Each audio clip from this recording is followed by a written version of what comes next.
الحمد لله نحمده ونستعينه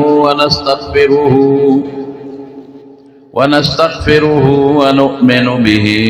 ونتوكل عليه ونعوذ بالله من شرور أنفسنا ومن سيئات أعمالنا من يهده الله فلا مضل له ومن يضلله فلا هادي له وأشهد أن لا إله إلا الله وحده لا شريك له وأشهد أن سيدنا وحبيبنا وشفيعنا وسندنا ورحمتنا ومولانا محمدا عبده ورسوله سيد الأنبياء والمرسلين وخاتم النبيين صلى الله تعالى عليه وعلى آله وأصحابه وأزواجه أمهات المؤمنين أما بعد فأعوذ بالله من الشيطان الرجيم بسم الله الرحمن الرحيم إنه لقول فصل وما هو بالهزل إنهم يكيدون كيدا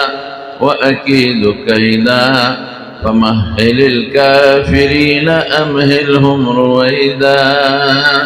درود شريف هواي. اللهم صل وسلم على سيدنا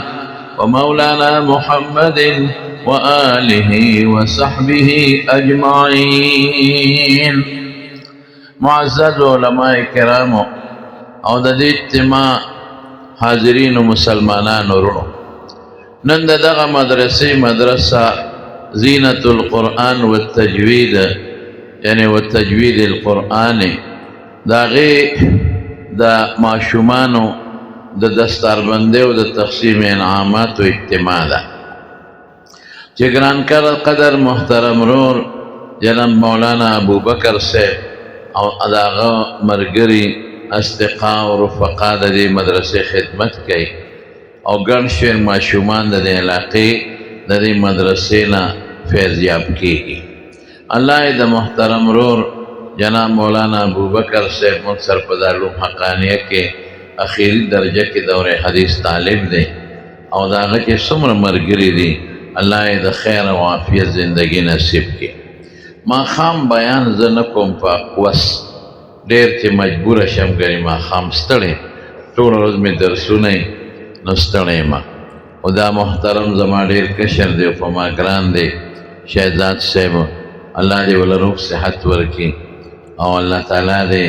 د دین او دنیا برکات نصیب کړي. هغه ډېر مخکې ماته ویلي دا ټیم یې رانه اخیستی او ما وی ګنې دا جلسه د ختم نبوت ده اوس راته پته ولګېده او ابوبکر صاحب راته وویل چې دا زموږ د مدرسې جلسه ده او د قرآن شریف سره تعلق دی. نورو علماو د وختي نه بیانونه شروع کړي دي او زما نه مخکې زما ډېر ګران او په ما ډېر ګران او زما ډېر محبوب او ما ته چې حقیقت دی د زړه نه ما ډېر خوښ دی او په ما ډېر ګران دی او داسې د کشرانو وروڼو په شان او د خپلو بچو په شان راته ښکاري. حضرت مولانا مفتی ندیم محمودي صاحب جي د مجدهم چې الحمدلله الله هغه له ډېر ښکلی علم ورکړی دی او د باطل قوت دپاره هغه له خدای ډېره راسخه ملکه ورکړې ده او د هغه د جد و جهد د برکت نه الحمدلله ډېر باطل قوتونه هغه برابر شو او الله پاک د دې په وجه باندې د ډېرو خلکو اصلاح وکړله. د تخصص کلاسونه یې ورسره الحمدلله او زه بار بار ورته لګیا یم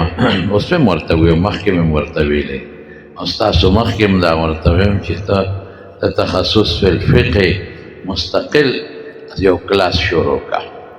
چې تا نه دلته الله د دین کار مخکې م غښتی دی او نور هم دنه الله والي الله دې دا حضرت مفتی صاحب محترم مکرم په علم کې او د هغه په دې دینی خدماتو کې مزید برکات واچوي او الله تعالی د حفاظت نصیب کړي او الله دې ولا د په ژبه کې فصاحت لساني او په اعمالو کې سره ستاسو زموږ اخلاص مزید توفیق نصیب وګرځي.